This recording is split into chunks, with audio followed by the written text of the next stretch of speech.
I want to ask you, Mina, as a Juventus fan, because I've seen Maurizio Sarri catching, I mean, look, tactically I think there's plenty of heat for him to get, but he's also been catching heat from Juventus fans for some things he said after the game.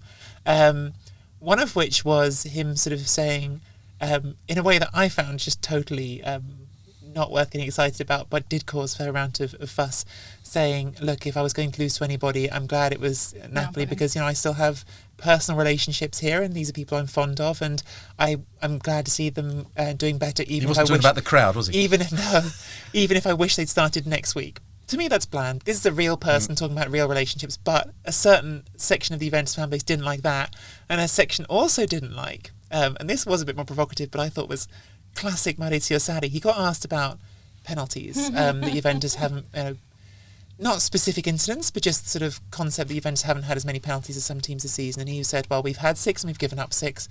We spend a lot more time in our opponent's penalty area, so you'd think it would look different to that. And then the line that he gave was, maybe we need to go back to having the stripes on the shirt, which is, kind of harking back to the idea of when he wasn't at Juventus and, oh yeah, to get a penalty you need to have stripes on your shirt. So, little bit provocative, very Maurizio Sarri. I mean, said in a sort of off-the-cuff, jokey sort of way. But when we talked about, at the beginning, is Sarri a Juventus guy? Like, is he... Because Allegri always, said the right things in press conferences, he was like, towed the line. Sarri still isn't, is he? Well, this is...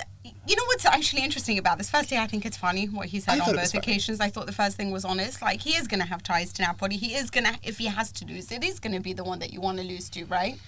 And he's Tuscan, but he was a Napoli fan. Like, yeah, he was he's always been that. He's always been clear about that. Not only that, this was the best experience of his career and his life and everything. He's never going to forget that experience. He might forget Chelsea. He probably will forget Juventus if this carries on. But there's... Not when they win the Champions League. Sorry? Not when they win the Champions League. Let's hear about that. But I think that was interesting. My issue with Sarri is that I don't mind Sarri if it was Napoli Sarri being there. But at this moment in time, what I don't understand is Allegri was a Juventus coach before he was anything else. I mean, you just see he was the right mould. He just never provoked. He never... But the fans weren't happy when he first went there, were they? No, For the first, fans have never been happy. Even when he left, they were glad that he went. Nedved was praying for Sarri to come. But this is Sarri light.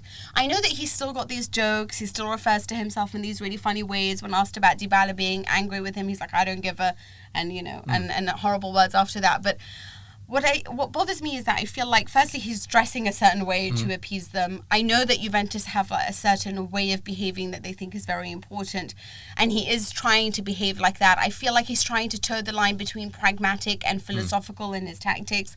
So at this moment, it just looks like a confused team. Because I would say his team, the Juventus side, are playing nowhere near as attractive or with the same ideas that he had when he was at Napoli, and to a certain degree Chelsea supporters didn't like because it was too slow, but you knew what was coming. You knew they had a pattern of play.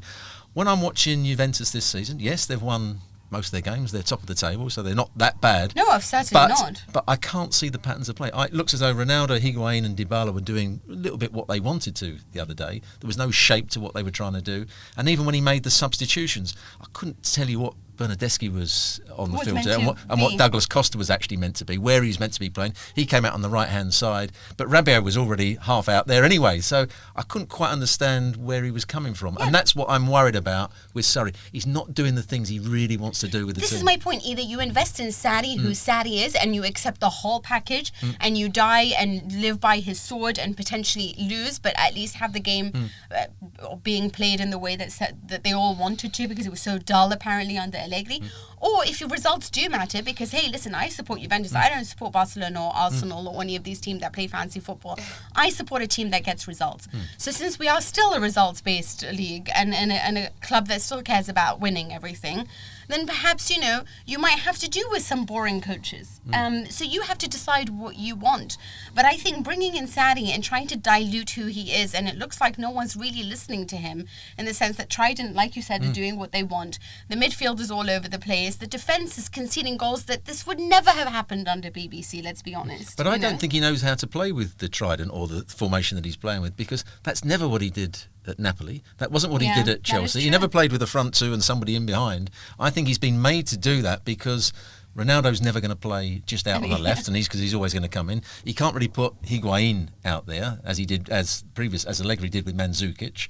Dybala isn't really a wide player and isn't really a centre forward. He wants to play in the number 10 role, so he's had to change his system to suit those three players, and it's not working at the moment. Well, thank you very much for watching ESPN on YouTube. For more sports highlights and analysis, be sure to download the ESPN app. And for live streaming, premium content, and let's not forget as well, ESPN FC 7 days a week. Subscribe to ESPN Plus.